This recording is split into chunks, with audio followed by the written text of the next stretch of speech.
Tem uma coisa que ninguém te conta sobre envelhecer. É que você não percebe quando deixa de ser pessoa e vira móvel. Acontece devagar. Um dia você tem opinião, tem voz, tem lugar na mesa. No outro, você é só a sombra que passa pela cozinha, o corpo que lava a louça, a mão que embala a criança para dormir. E quando você percebe, já faz anos que ninguém pergunta como você está. Anos que ninguém lembra que você também tem nome. Meu nome é Marlene Azevedo Campos, tenho 70 anos. E se você está me ouvindo agora, precisa saber de uma coisa. Essa história que vou contar mudou minha vida. Mas não foi do jeito que você imagina. Não foi uma herança surpresa. Não foi um golpe de sorte. Não foi ninguém chegando para me salvar. Foi uma frase.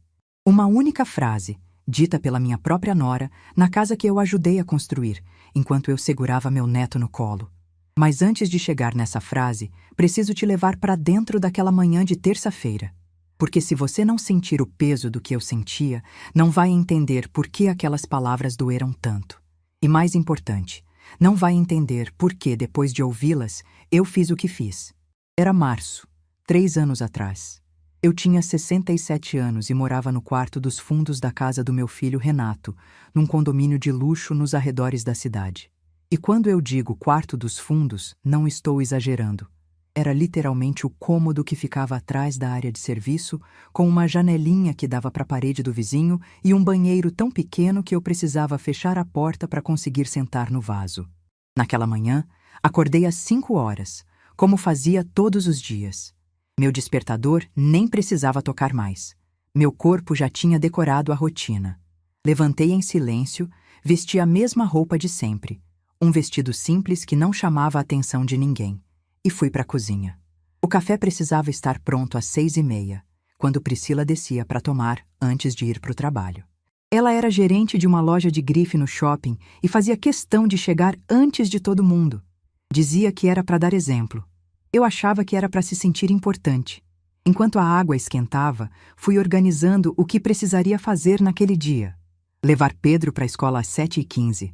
Voltar e arrumar a casa, preparar o almoço, buscar Pedro ao meio-dia, dar banho, dar comida, colocar para dormir. Acordar ele às 3, dar lanche, brincar um pouco, preparar o jantar, esperar Renato e Priscila chegarem, servir a janta, lavar a louça, ir para o meu quarto, dormir, acordar às 5, repetir. Essa era a minha vida há quase 5 anos. Desde que me mudei para aquela casa com a promessa de que seria cuidada, de que teria um lar, de que estaria perto do meu neto. Promessas bonitas, promessas vazias. O café ficou pronto e eu separei a xícara que Priscila gostava.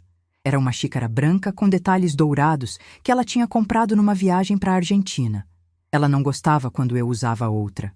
Uma vez usei uma caneca comum porque a xícara estava na máquina de lavar louça. E ela me olhou como se eu tivesse cometido um crime. Não disse nada, mas o olhar disse tudo. Depois disso, passei a lavar a xícara na mão toda a noite, só para garantir. Priscila desceu às 6h40. Estava impecável, como sempre. Cabelo liso, maquiagem perfeita, roupa de marca. Sentou na bancada da cozinha e começou a mexer no celular enquanto eu colocava o café na frente dela. Não disse bom dia. Não olhou para mim. Só murmurou algo sobre uma reunião importante e continuou digitando. Eu estava acostumada. No começo, aquilo me incomodava. Ficava esperando um obrigada que nunca vinha, um sorriso que nunca aparecia. Mas com o tempo, fui me adaptando. Não é que eu tivesse aceitado, é que eu tinha parado de esperar. Renato desceu logo depois. Meu filho. O menino que eu criei sozinha depois que Geraldo começou a viajar mais com os caminhões, o jovem que eu apoiei em cada decisão, o homem que eu achava que nunca me abandonaria. Ele me deu um beijo rápido na testa, pegou uma fatia de pão e saiu correndo dizendo que estava atrasado, nem sentou para comer, nem perguntou se eu precisava de alguma coisa. Às 7 horas fui acordar Pedro. Meu neto tinha acabado de fazer 4 anos e era a única razão pela qual eu ainda estava naquela casa. Quando ele abria os olhos e me via, seu rosto se iluminava de um jeito que fazia todo o resto valer a pena. Ele esticava os bracinhos para mim e dizia, vovó, com aquela voz de sono que derrete qualquer coração. Naqueles momentos, eu esquecia o quarto dos fundos. Esquecia a xícara especial. Esquecia que ninguém me via. Levei Pedro para a escola, voltei, arrumei a casa. Passei pano em todos os móveis, aspirei os tapetes, organizei os brinquedos que estavam espalhados pela sala. Coloquei as roupas na máquina, estendi as que estavam prontas, passei as que precisavam. Fiz o almoço: arroz, feijão, frango grelhado e salada. A receita que Priscila tinha aprovado. Ela não gostava quando eu inventava. Dizia que tinha paladar sensível e que temperos demais davam dor de estômago nela. Ao meio-dia, busquei Pedro. Ele veio correndo para o meu abraço como sempre, mostrando um desenho que tinha feito na escola. Era uma casa com 4 pessoas. O papai, a mamãe, ele e uma figura menor no canto, com cabelo branco. "Essa é você, vovó", ele disse apontando. "Você fica do meu lado." Guardei aquele desenho no bolso do avental. Era meu tesouro. Depois do almoço, Pedro dormiu. Eu aproveitei para adiantar o jantar, descascar batatas, deixar a carne temperando. Eram 2h30 quando ouvi o barulho do carro na garagem. Estranho. Priscila só voltava às 6. Será que tinha acontecido alguma coisa? Ela entrou pela porta dos fundos, jogou a bolsa no sofá e foi direto para o telefone. Estava ligando para alguém, falando alto, rindo daquele jeito forçado que ela usava com as amigas. Fiquei na cozinha, quieta, continuando meu trabalho. Não era da minha conta. Mas aí Pedro acordou. Ouvi o chamado dele pelo monitor que ficava na bancada. "Vovó, vovó." Larguei a faca, lavei as mãos e fui até o quarto. Ele estava sentado na cama, com os olhos ainda meio fechados, pedindo colo. Peguei ele no meu abraço, senti aquele cheirinho de bebê que ele ainda tinha e voltei para a sala. Sentei no sofá. Só queria ficar um pouco com meu neto. Não estava fazendo nada de errado. Só queria um momento de avó, não de cuidadora. Um momento em que eu não estivesse trabalhando, servindo, sendo útil. Um momento em que eu pudesse simplesmente amar. Priscila ainda estava no telefone. Quando me viu sentada no sofá com Pedro no colo, seu rosto mudou. Ela disse algo rápido para a pessoa do outro lado da linha, desligou e veio na minha direção. Eu conhecia aquele olhar.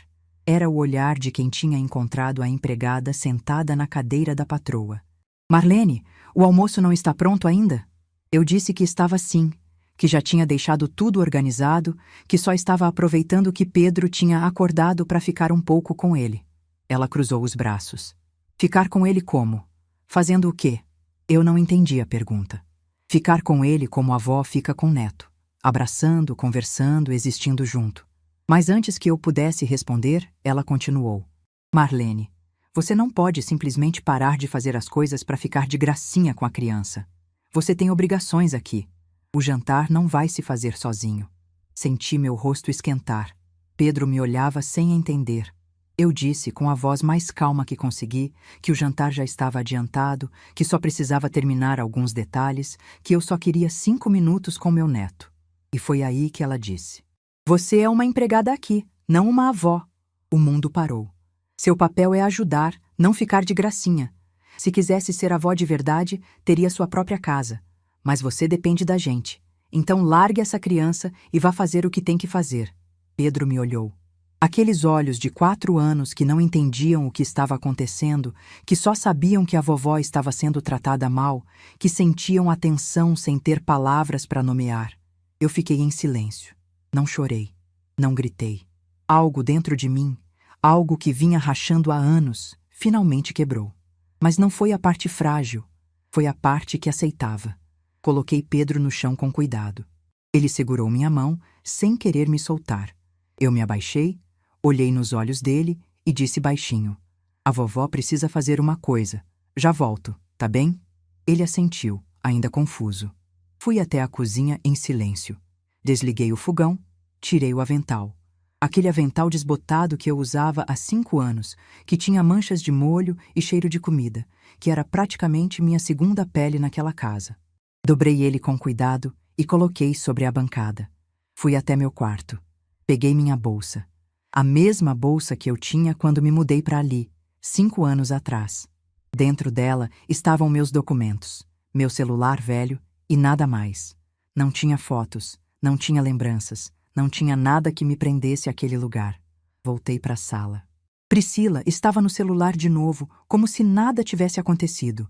Como se as palavras que ela tinha acabado de dizer não tivessem peso nenhum. Eu olhei para ela. Depois, olhei para o meu neto, que estava sentado no chão, segurando o carrinho de brinquedo, me observando. Disse apenas: "Cuida bem do Pedro." E saí. Não olhei para trás. Não bati a porta. Não chorei na rua. Caminhei até o ponto de ônibus no final da rua do condomínio, sentei no banco de ferro que estava quente de sol e fiquei olhando para o nada. Eu não tinha para onde ir. Não tinha dinheiro guardado. Não tinha nada além de uma bolsa com documentos, um celular velho e a roupa do corpo.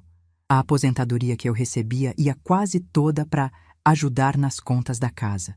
Eu não tinha economias, não tinha reserva, não tinha plano. Mas eu tinha uma coisa que tinha esquecido que existia. Eu tinha dignidade.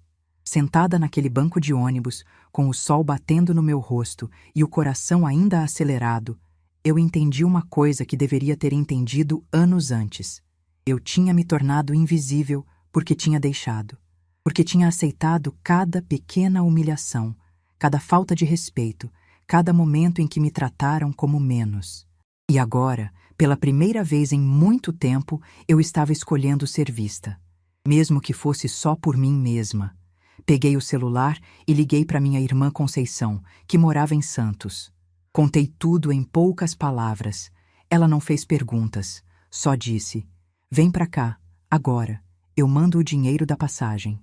Naquela mesma noite, peguei um ônibus e deixei aquela cidade para trás. Não levei nada. Não avisei ninguém. Não deixei bilhete. Eu só fui embora. No ônibus, encostei a cabeça na janela e fiquei olhando as luzes da cidade passarem. Cada poste, cada casa, cada carro que ia na direção contrária parecia me dizer a mesma coisa. Você deveria ter feito isso antes.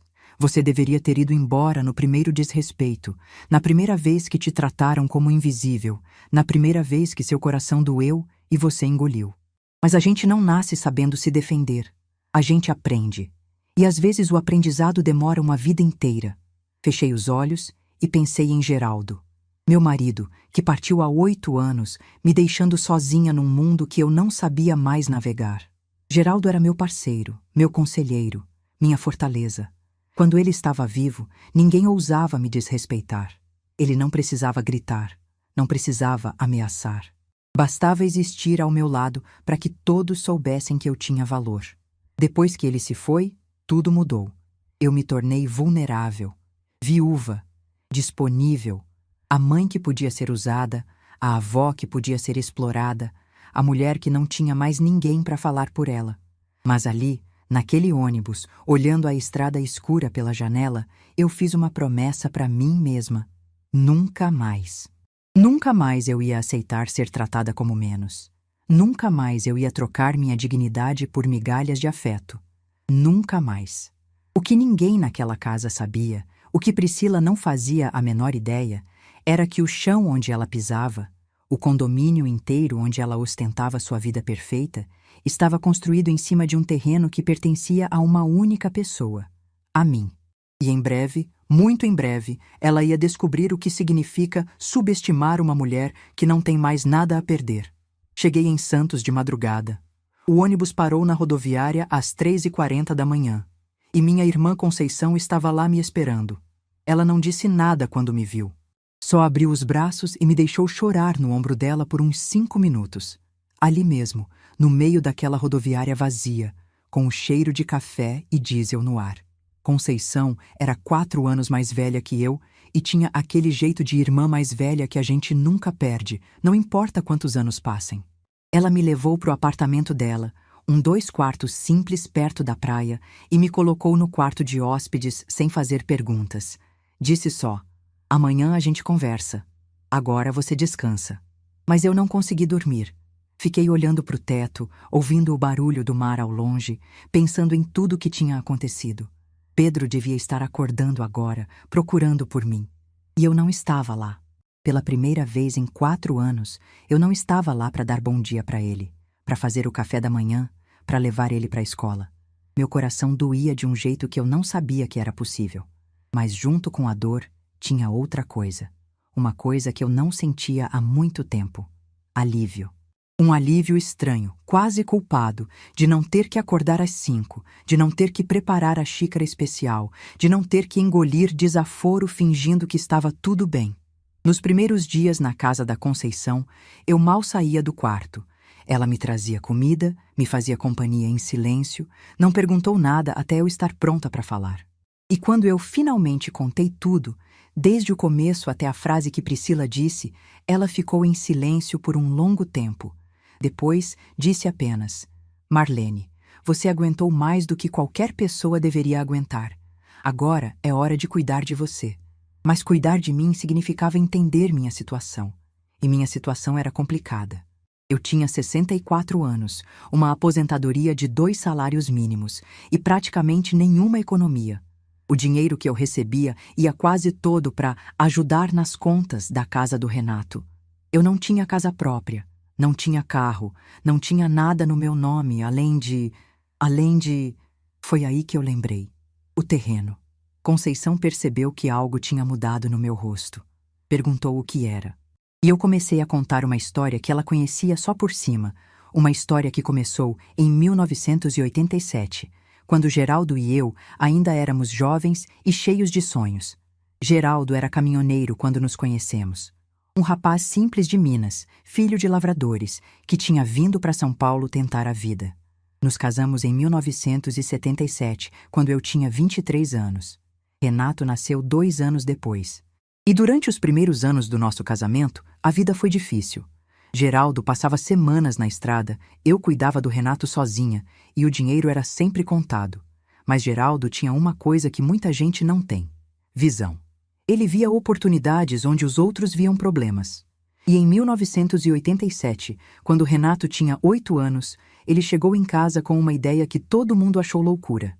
Ele queria comprar um terreno.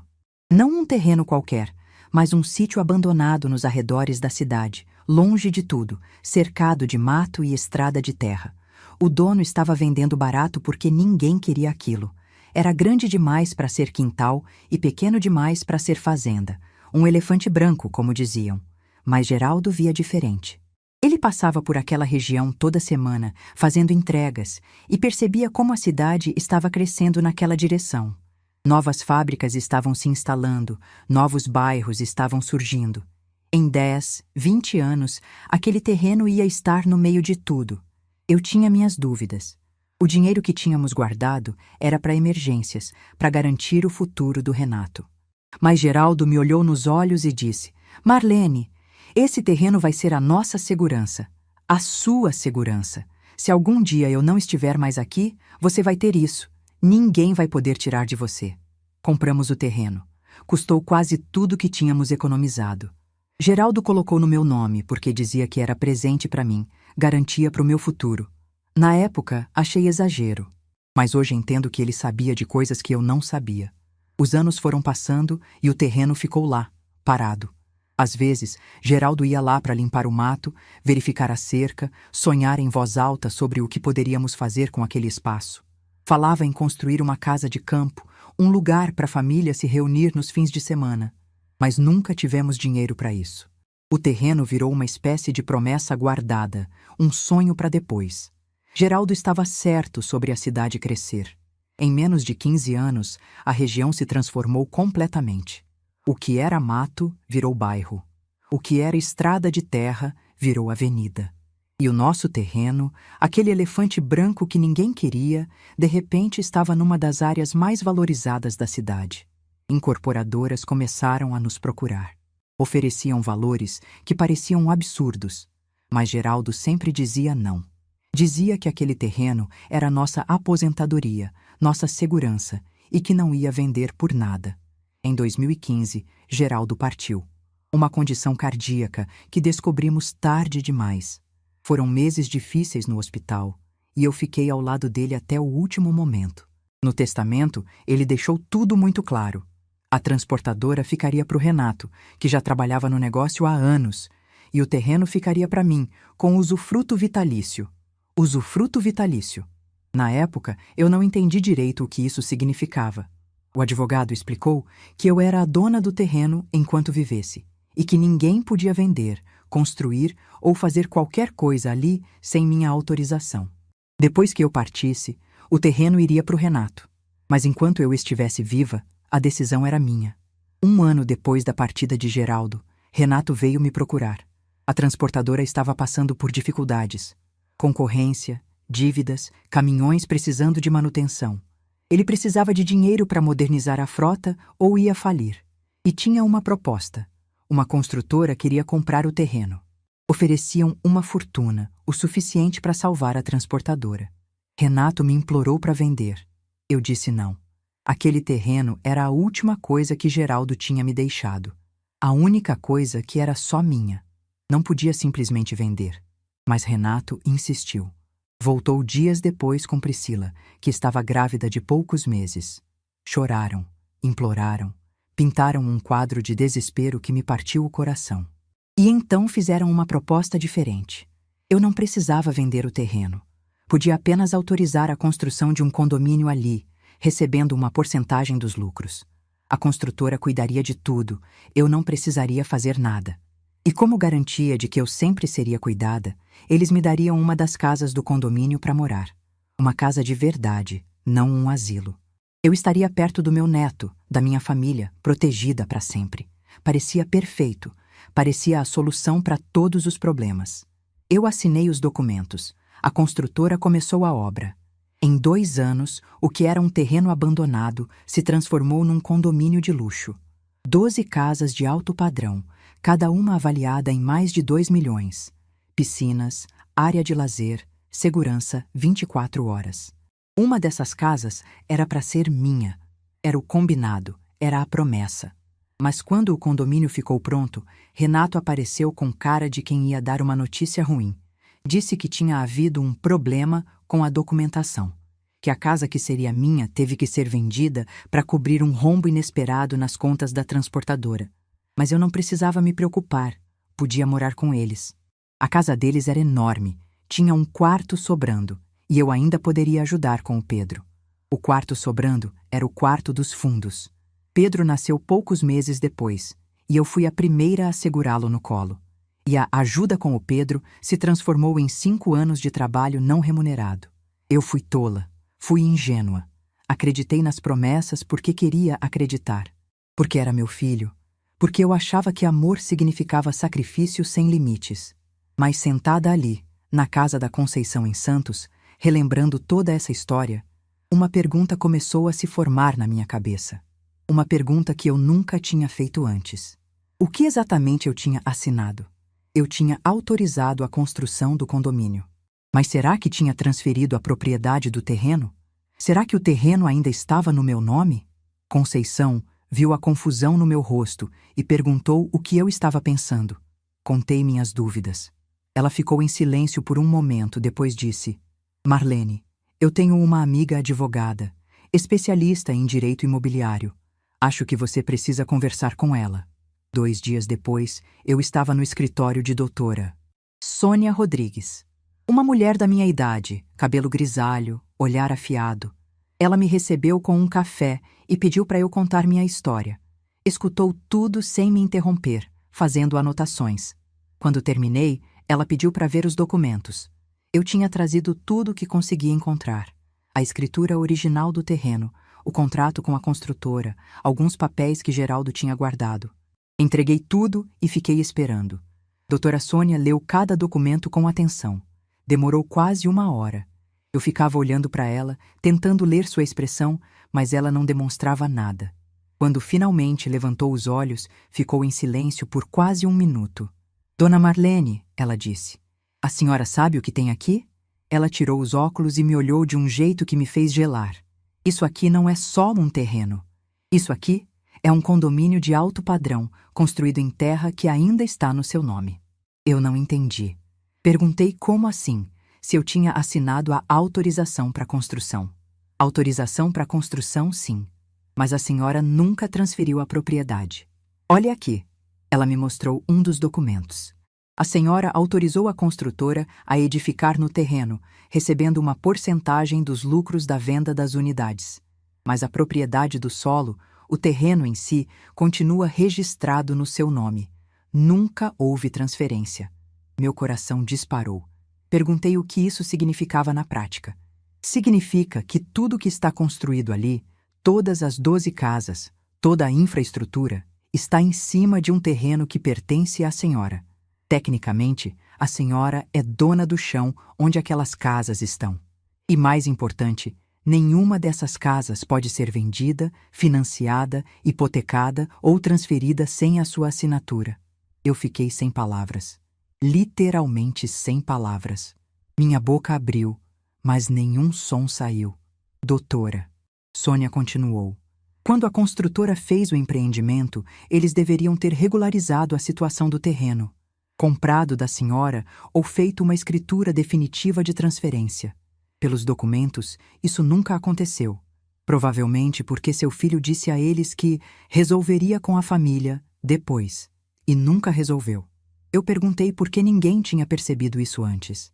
Porque ninguém tentou vender nenhuma das casas ainda.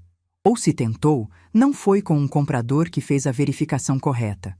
Mais cedo ou tarde, alguém vai tentar fazer uma transação e vai descobrir que o terreno não está regularizado. Fiquei em silêncio, processando tudo aquilo. 12 casas de mais de 2 milhões cada, construídas no meu terreno, sem que ninguém pudesse fazer nada sem minha autorização. Priscila morava numa dessas casas. A casa que me expulsou. A casa onde ela me chamou de empregada. A casa onde meu neto foi criado sem a avó que o amava. Aquela casa estava construída em cima do que era meu. Doutora Sônia deve ter visto algo mudar no meu rosto, porque ela se inclinou para frente e disse: Dona Marlene, eu preciso que a senhora entenda uma coisa. A senhora tem nas mãos uma situação muito poderosa, mas também muito delicada. O que a senhora fizer com essa informação vai afetar muitas pessoas, inclusive a senhora mesma. Eu perguntei o que ela queria dizer. A senhora pode usar isso para se vingar. Pode travar tudo, criar problemas, fazer essas pessoas sofrerem. Mas também pode usar isso para reconstruir sua vida de forma digna. A escolha é sua. Voltei para a casa da Conceição em silêncio. Minha irmã me esperava ansiosa. Contei tudo, cada detalhe. Quando terminei, Conceição me olhou e disse: Marlene, o que você vai fazer? Eu olhei pela janela, para o mar que brilhava ao longe, e disse a verdade. Ainda não sei. Mas uma coisa eu sei. Não vou tomar nenhuma decisão com raiva. Vou esperar. Vou pensar. E vou fazer o que for certo. O que eu não sabia naquele momento era que a decisão ia ser tomada por mim. Porque exatamente uma semana depois, o telefone da Conceição tocou. Era uma funcionária do cartório da minha cidade, e as palavras que ela disse mudaram tudo. Estamos tentando localizar a senhora Marlene Azevedo Campos. Há uma pendência urgente sobre um terreno registrado no nome dela. Precisamos da assinatura dela para regularizar uma situação. A senhora sabe como podemos encontrá-la? Conceição olhou para mim, com o telefone na mão, esperando uma resposta. E eu soube que a hora tinha chegado. Enquanto eu descobria que tinha poder do outro lado da história, o desespero estava só começando. Conceição me contou depois, com detalhes que ela foi juntando de vizinhos, conhecidos e do próprio Renato quando ele finalmente apareceu em Santos. E eu preciso compartilhar isso com você, porque essa parte da história também precisa ser contada. Não para me vingar, não para sentir prazer no sofrimento deles, mas para você entender o tamanho do que aconteceu. Na noite em que eu saí daquela casa, Priscila nem percebeu que eu tinha ido embora. Ela ficou no telefone por mais 1 hora depois que eu saí, conversando com a amiga sobre uma promoção que ela queria no trabalho. Pedro ficou sentado no chão da sala, segurando o carrinho de brinquedo, esperando a vovó voltar. Quando começou a escurecer e ele percebeu que eu não estava mais ali, começou a chorar. Priscila ficou irritada. Gritou para o quarto dos fundos, mandando eu acalmar a criança. Ninguém respondeu. Ela gritou de novo, mais alto. Silêncio. Foi só então que ela levantou do sofá e foi até o quarto onde eu dormia. A porta estava aberta. O quarto estava vazio. Minha bolsa não estava no gancho atrás da porta. Minhas coisas continuavam ali, as poucas que eu tinha, mas eu não estava. Priscila voltou para a sala confusa. Olhou pela janela, achou que talvez eu tivesse ido ao mercado ou dado uma volta. Pegou Pedro no colo para acalmá-lo, mas ele continuava chorando, repetindo: vovó, vovó, sem parar. Quando Renato chegou do trabalho por volta das 8 da noite, encontrou Priscila nervosa e Pedro ainda choroso. Ela contou que eu tinha sumido. Renato estranhou, mas não se preocupou de verdade. Disse que eu provavelmente tinha ido visitar alguma amiga, que ia voltar logo. Mas eu não voltei. No dia seguinte, quando amanheceu e meu quarto continuava vazio, Renato começou a ficar inquieto. Ligou para o meu celular. Chamou. Eu vi o nome dele piscando na tela, ali na casa da Conceição, e não atendi. Deixei tocar até cair na caixa postal. Ele ligou de novo. E de novo. E de novo. Priscila também tentou. Mandou mensagens que eu li sem responder. Marlene, onde você está? Marlene, o Pedro está chorando. Marlene, volte logo, precisamos de você aqui. Precisamos de você. Não estamos preocupados com você. Não queremos saber se você está bem. Precisamos de você. Como se eu fosse um eletrodoméstico que tinha saído de funcionamento. No terceiro dia, Renato foi até a delegacia. Queria registrar um desaparecimento. Mas a polícia explicou que eu era uma mulher adulta, que tinha levado meus documentos, que claramente tinha saído por vontade própria. Não era desaparecimento, era escolha. Foi aí que a ficha começou a cair. Renato voltou para casa e, pela primeira vez, perguntou para Priscila o que tinha acontecido antes de eu ir embora. Ela contou, mas contou do jeito dela. Disse que eu tinha ficado de frescura porque ela pediu para eu terminar o jantar. Disse que eu era sensível demais, que me ofendia por qualquer coisa. Mas Renato conhecia a esposa e conhecia a mãe. Pressionou mais, e Priscila, encurralada, acabou contando o que tinha dito. Você é uma empregada aqui, não uma avó. Renato ficou em silêncio. Segundo a vizinha Dona Teresa, que ouviu tudo pela janela aberta, ele não gritou, não brigou. Só olhou para Priscila com uma expressão que ela nunca tinha visto. Levantou e foi para o quarto. Dormiu no sofá aquela noite. E nas 3 noites seguintes. Pedro, coitado, era quem mais sofria.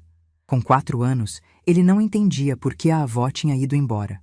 Acordava de madrugada chamando por mim. Recusava comer se não fosse a comida que eu fazia. Perguntava todo dia quando a vovó ia voltar. 1 semana se passou. Renato continuou tentando me ligar, mas eu não atendia. Mandou mensagens pedindo desculpas, dizendo que precisava conversar comigo, que Priscila tinha errado, mas que podíamos resolver. Eu lia tudo. Não respondia nada. Priscila, por outro lado, não pediu desculpas. Mandou mensagens irritadas, dizendo que eu estava sendo infantil, que estava prejudicando a criança, que uma avó de verdade não abandonaria o neto. A ironia daquelas palavras quase me fez rir. Quase. Foi então que o cartório ligou. Conceição atendeu o telefone numa quinta-feira de manhã. A funcionária do outro lado da linha perguntou se conhecia Marlene Azevedo Campos. Disse que havia uma pendência urgente sobre um terreno e que precisavam da minha assinatura. Conceição olhou para mim, eu fiz sinal de silêncio e ela disse que ia verificar e retornar. Quando desligou, ficamos as duas em silêncio por um momento. Doutora Sônia tinha avisado que isso ia acontecer. Alguém tinha tentado fazer alguma transação com uma das casas do condomínio e a irregularidade do terreno tinha aparecido.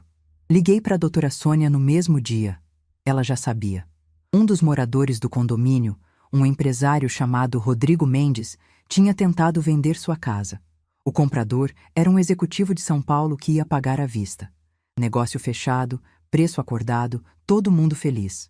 Até que o advogado do comprador fez a verificação dos documentos e descobriu que o terreno onde o condomínio estava construído pertencia a uma tal de Marlene Azevedo Campos, que nunca tinha transferido a propriedade, que tecnicamente era dona do chão onde 12 casas de luxo estavam edificadas. O negócio travou na hora. Rodrigo Mendes ficou furioso. Ligou para a construtora, que disse que a situação estava sendo regularizada pela família do proprietário original. Ligou para o síndico do condomínio, que não sabia de nada. Ligou para o cartório, que confirmou. Sem a assinatura de Marlene Azevedo Campos, nenhuma transação podia ser feita. E então Rodrigo Mendes fez a pergunta que mudou tudo. Quem é Marlene Azevedo Campos? O síndico foi investigar. Descobriu que Marlene era mãe de Renato, morador da Casa 7. Foi até a casa de Renato bater na porta.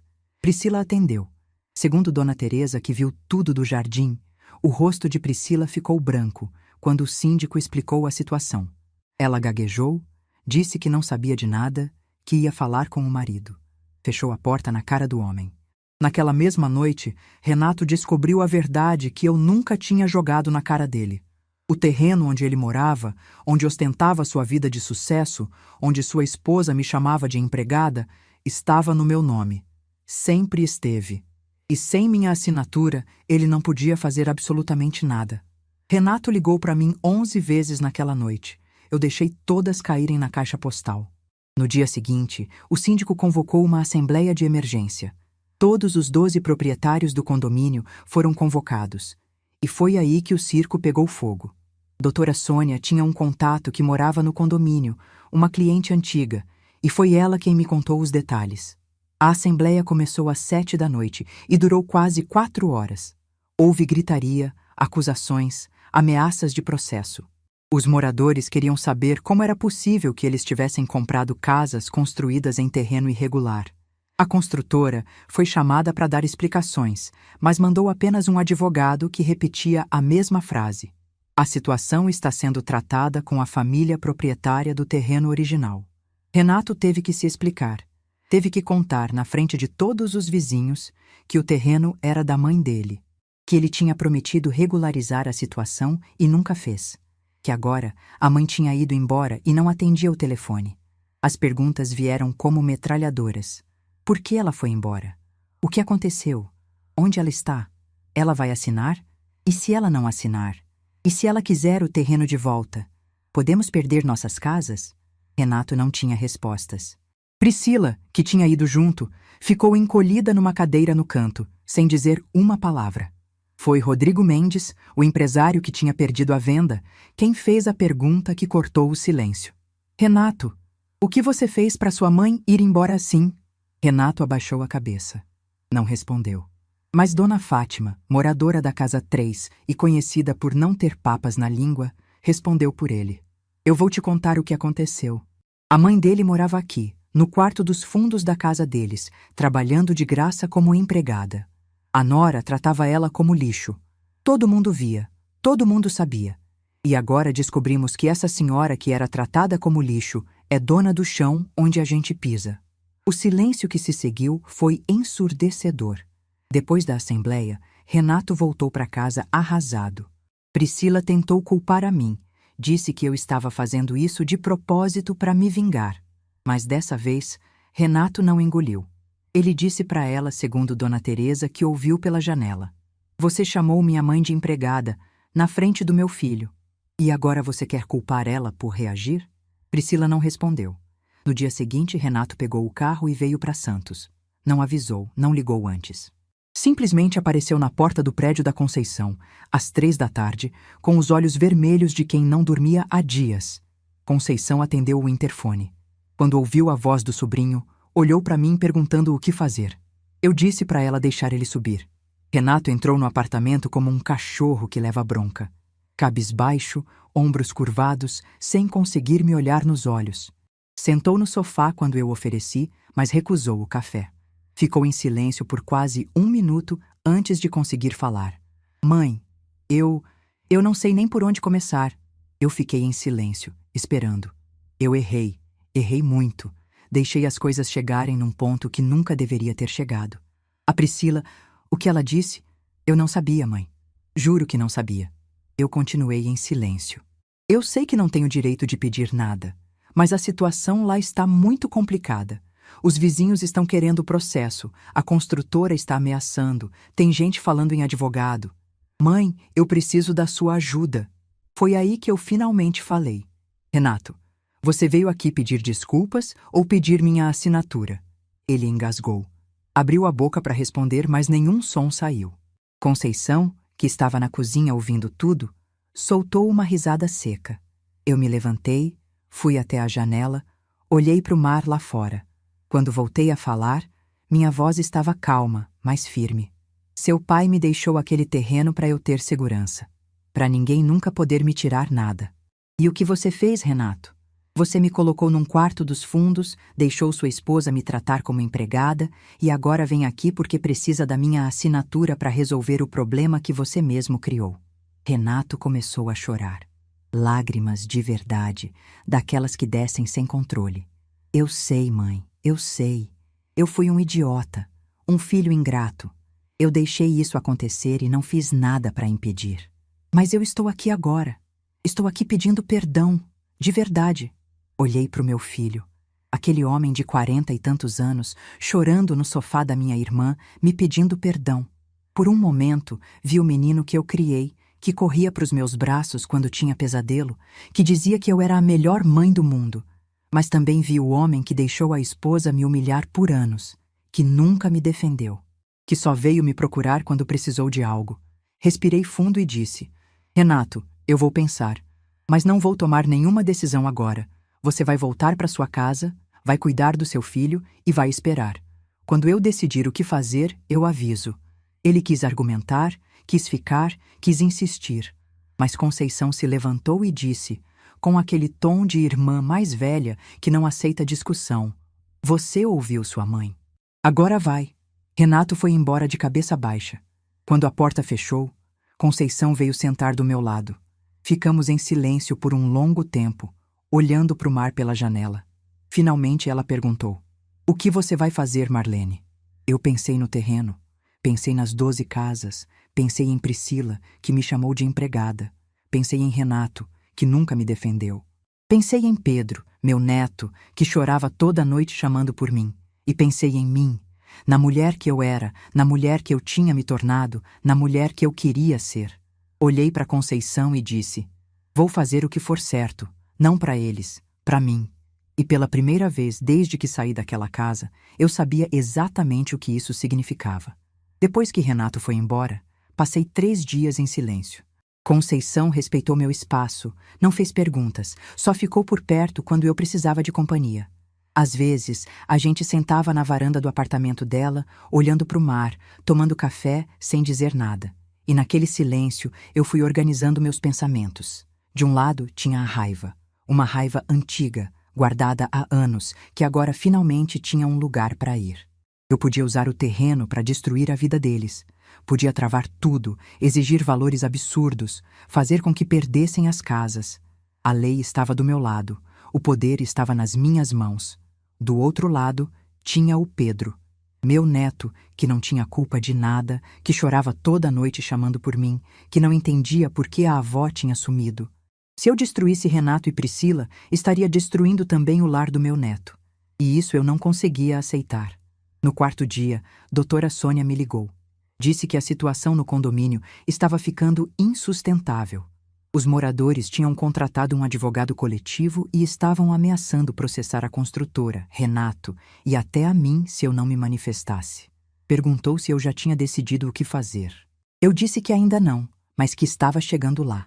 Naquela mesma tarde, meu celular tocou. Não era Renato, não era Priscila. Era um número desconhecido. Atendi por impulso, sem pensar. A voz do outro lado me fez parar de respirar. Vovó? Era Pedro. Meu coração apertou de um jeito que eu não sabia que era possível. Aquela vozinha de criança, tremida, chorosa, me chamando do outro lado da linha. Vovó, você vai voltar? Eu tô com saudade. A mamãe disse que você foi embora porque estava brava, mas eu não fiz nada de errado, juro. Por favor, volta, vovó. Por favor. Eu não consegui segurar as lágrimas. Escorreram pelo meu rosto em silêncio enquanto eu ouvia meu neto implorar para eu voltar. Conceição, que estava na cozinha, veio correndo quando me viu chorando, mas eu fiz sinal para ela esperar.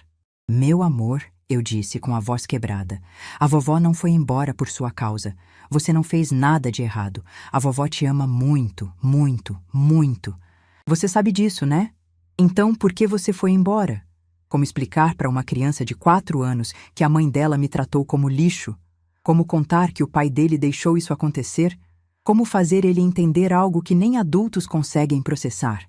A vovó precisou resolver umas coisas, meu amor, mas a vovó nunca, nunca vai te abandonar. Você entende isso? Você promete que vai voltar? Fechei os olhos. Senti o peso daquela pergunta como uma pedra no peito. Eu prometo que a gente vai se ver logo, Isso eu prometo. Pedro ficou em silêncio por um momento. Depois disse, baixinho: Tá bom, vovó, eu te amo. Eu também te amo, meu anjo, mais do que tudo no mundo. A ligação caiu. Fiquei olhando para o celular por um longo tempo, as lágrimas ainda escorrendo, o coração partido em 1000 pedaços. Conceição sentou do meu lado e me abraçou. Ficamos assim por vários minutos, sem dizer nada. Quando finalmente me recompus, olhei para ela e disse: Eu sei o que vou fazer. No dia seguinte, liguei para a doutora Sônia e marquei uma reunião. Expliquei meu plano e ela concordou que era a abordagem mais inteligente. Não era vingança, não era submissão. Era justiça. Justiça para mim, que tinha sido humilhada.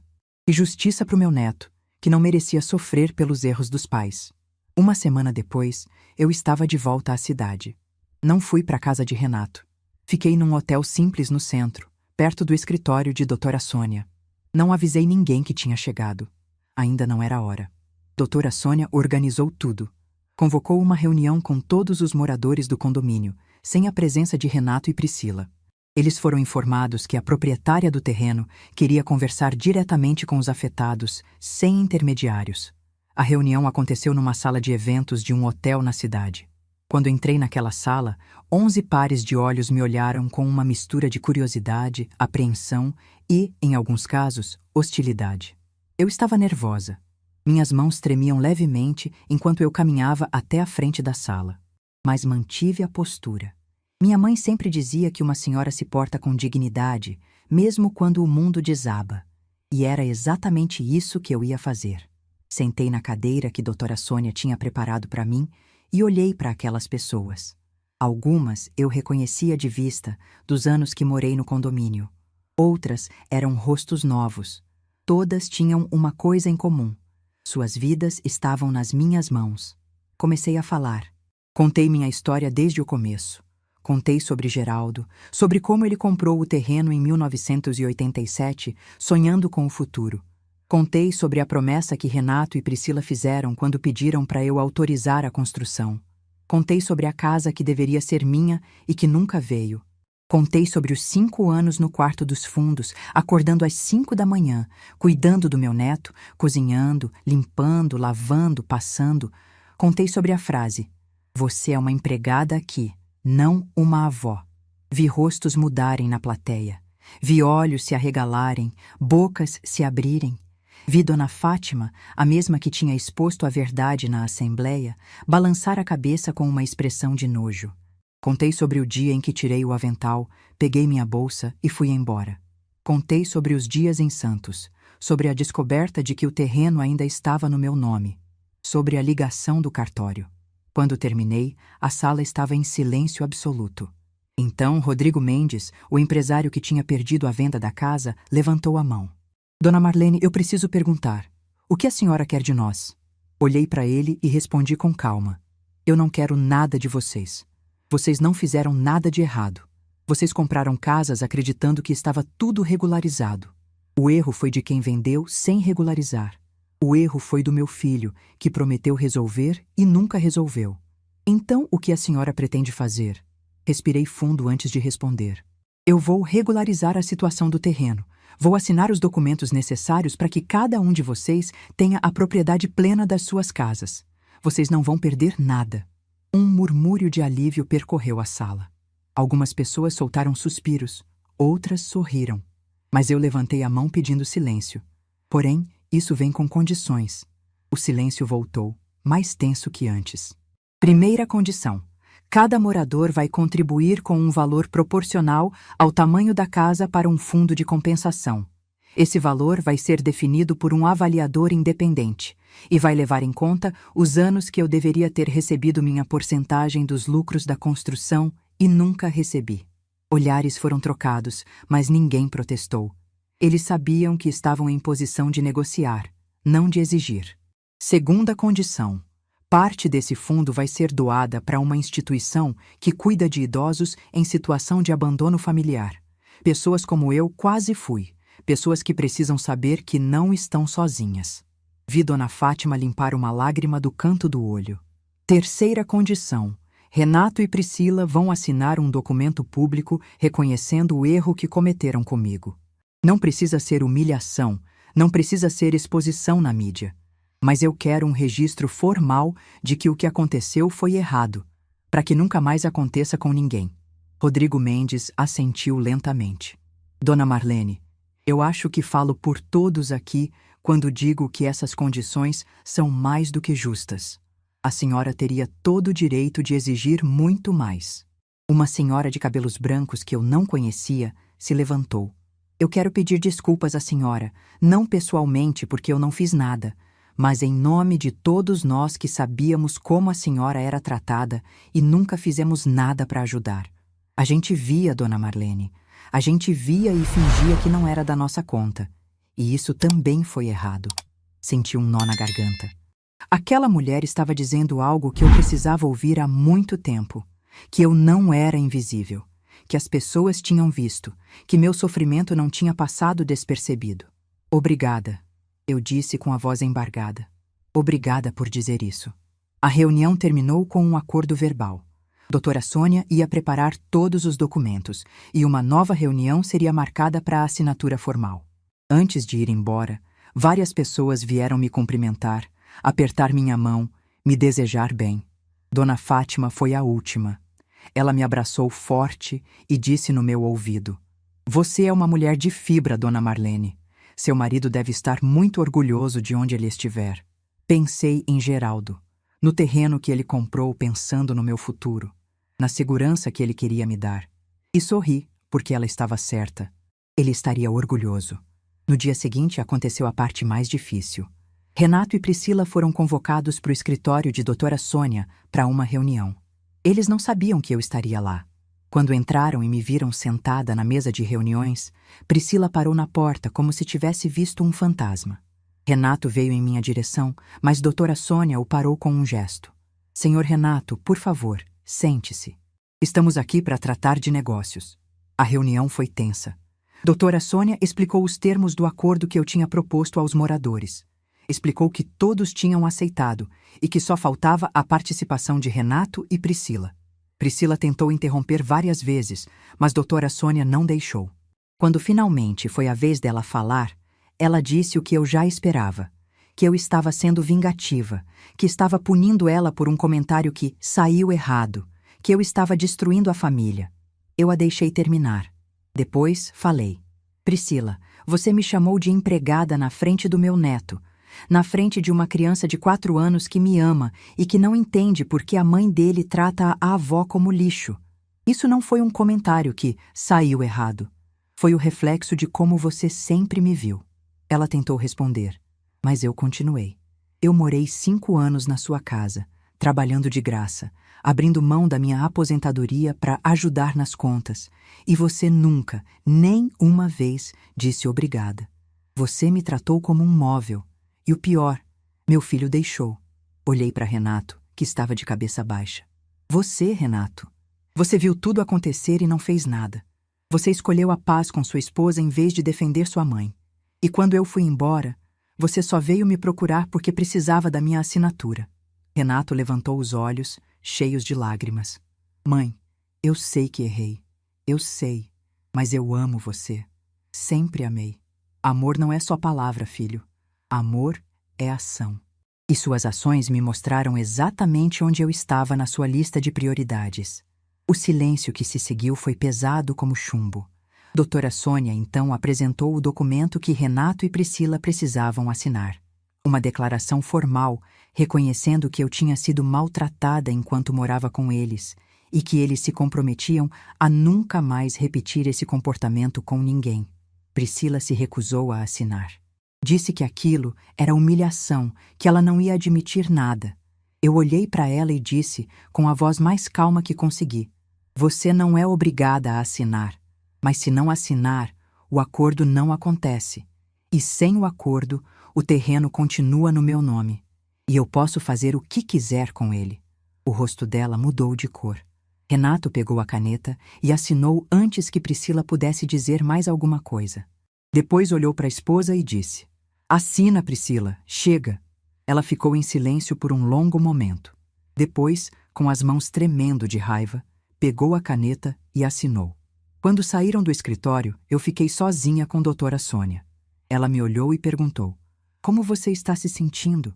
Pensei por um momento antes de responder. Eu não sinto alegria, não sinto vitória, mas sinto uma coisa que não sentia há muito tempo. O quê? Paz. Eu finalmente sinto paz. Naquela noite, voltei para o hotel e chorei. Mas não era choro de tristeza. Era choro de libertação, de anos de peso saindo dos meus ombros, de uma mulher que finalmente tinha se reencontrado. E no dia seguinte, eu ia ver meu neto. Dessa vez, nos meus termos. Na manhã seguinte, acordei antes do sol nascer. Não por obrigação, não porque tinha que preparar café para alguém, não porque tinha uma lista de tarefas me esperando. Acordei porque meu coração não conseguia mais esperar. Hoje, eu ia ver meu neto. Tomei banho devagar, escolhi uma roupa bonita, me olhei no espelho do quarto de hotel e vi uma mulher que eu quase não reconhecia. Não era a Marlene do avental desbotado, a Marlene do quarto dos fundos, a Marlene invisível. Era uma mulher de 67 anos com rugas de expressão, cabelos brancos e um brilho nos olhos que tinha ficado apagado por tempo demais. Doutora Sônia tinha combinado tudo com Renato. Ele traria Pedro até uma praça no centro da cidade, um lugar neutro, onde eu pudesse reencontrar meu neto sem precisar pisar naquela casa. Eram 10 da manhã quando cheguei. Sentei num banco de madeira debaixo de uma árvore grande e fiquei esperando, com o coração batendo tão forte que eu conseguia sentir no pescoço. 10h15. Nada. 10h20. Comecei a ficar nervosa. Será que tinham desistido? Será que Priscila tinha convencido Renato a não trazer Pedro? Será que eu ia ser privada do meu neto de novo? Mas então eu vi um carro prata entrando no estacionamento da praça. Renato desceu do lado do motorista. E do banco de trás saiu um menino de cabelos castanhos, olhos grandes, que olhou ao redor procurando alguém. Procurando a mim. Nossos olhos se encontraram. E o mundo inteiro desapareceu. Pedro começou a correr. Aquelas perninhas atravessando a praça numa velocidade que eu não sabia que criança tinha. Eu me levantei do banco, abri os braços e quando ele se jogou contra mim, quase caímos os dois no chão. "Vovó, vovó, você voltou, você voltou!" Eu o abracei tão forte que tinha medo de machucar, mas não conseguia soltar. As lágrimas desciam pelo meu rosto, molhando o cabelo dele, e eu repetia baixinho: "Estou aqui, meu amor, estou aqui, a vovó está aqui." Ficamos assim por não sei quanto tempo. 1 minuto, 5 minutos, uma eternidade. Quando finalmente nos separamos, Pedro segurou meu rosto com as 2 mãozinhas e me olhou com aquela seriedade que só criança consegue ter.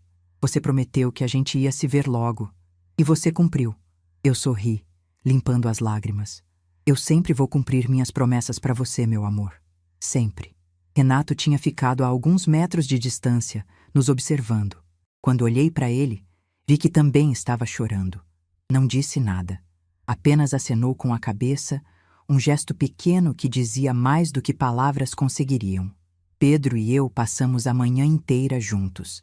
Andamos pela praça, tomamos sorvete, sentamos no balanço do parquinho.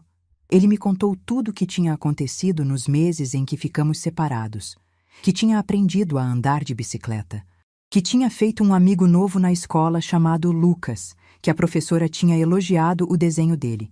E então ele disse algo que me fez parar de respirar. "Vovó, eu fiz um desenho novo.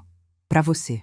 Ele enfiou a mão no bolso da bermuda e tirou um papel dobrado, amassado de tanto carregar. Abri com cuidado e olhei.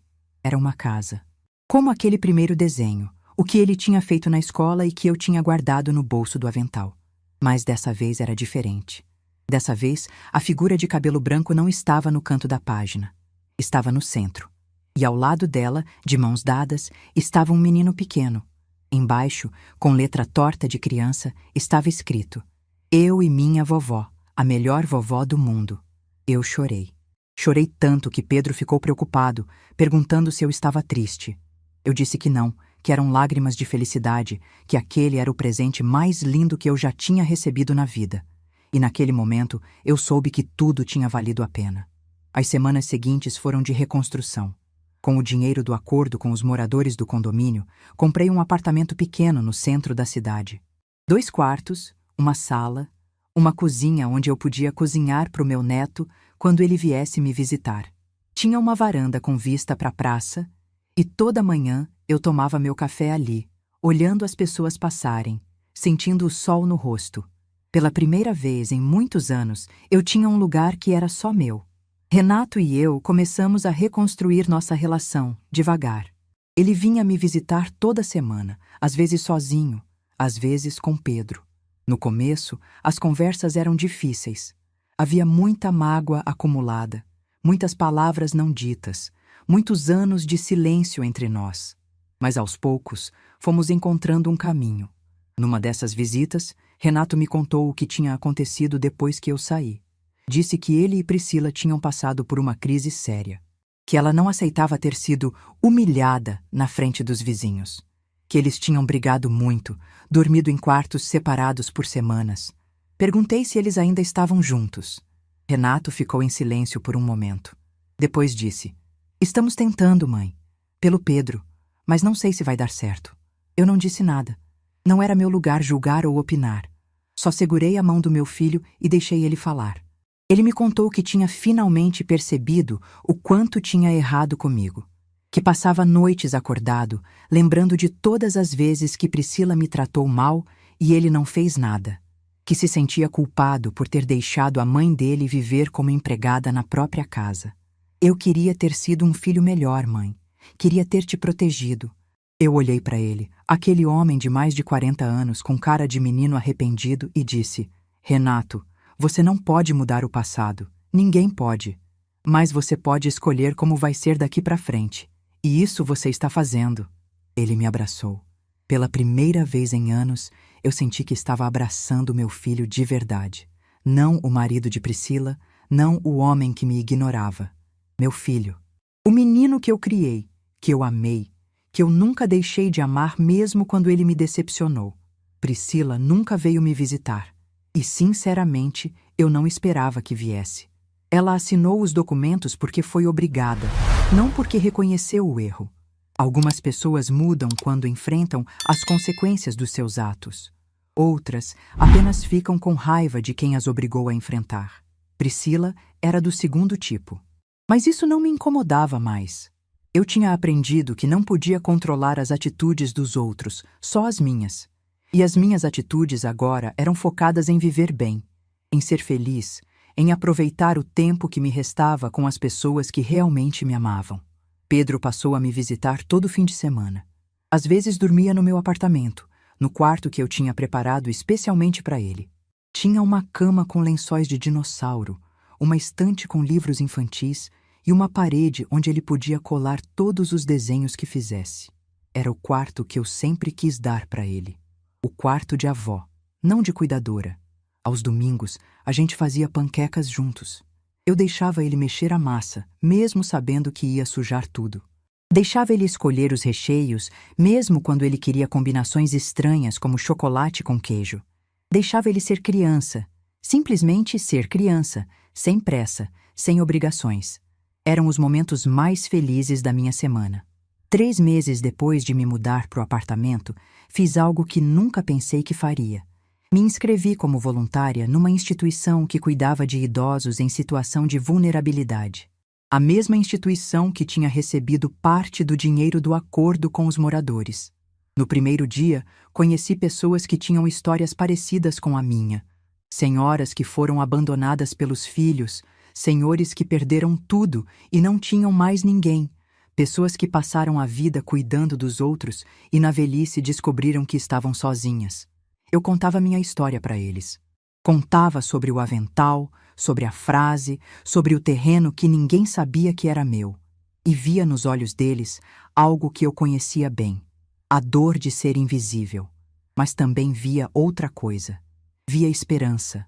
Via a possibilidade de que nunca é tarde para recomeçar, para se reerguer, para lembrar do próprio valor.